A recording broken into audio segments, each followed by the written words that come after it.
final game of the Summit Series, it was the Canadians' turn to select the referees for the game. The Soviets had wanted different refs and cheated by changing the ruling to both teams picking one ref for the game. The Soviets selected Joseph Kampela from Western Germany as their choice. Kampela refed Game 8, and for the first half of the game, it was visibly clear he was calling it in the Soviets' favor.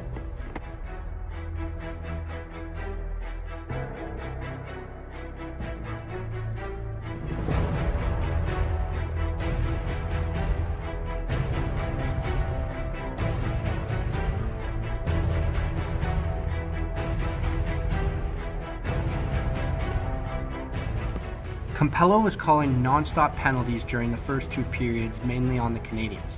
Some of the penalties called should not have been penalties at all.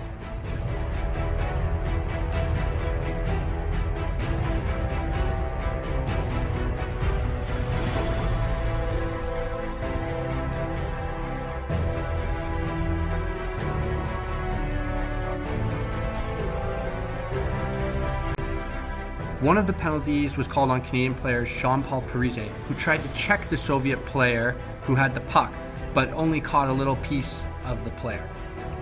The player fell to his knees, and Kampela called it interference.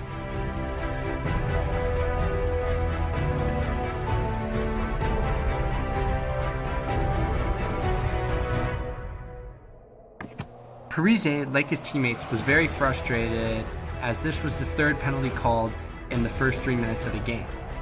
He lost his temper and faked a tomahawk swing towards Kampela. Kampela then gave him a 10-minute penalty and threatened to throw him out of the game.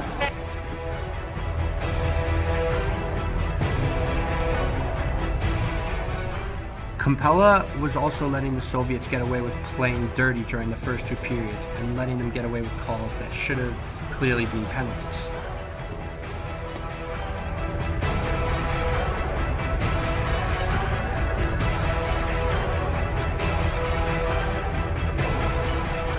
The reason Kampela was calling the game in the Soviets' favor was because his boss, who was the head of the referees for the IIHF, Andrei Starovatov, was Soviet-born. Kampela didn't want to do anything that he thought would make him lose his job, so he favored the Soviets throughout the first two periods. This video shows corruption with the USSR, which falls into one of the things they did as a communist country. Is going to take a shot. There'll be another penalty on the play. They shoot, they score. Sandra deflected it into the net. With the score, the Soviets 5, Canada 3. This is Game 8 from Moscow.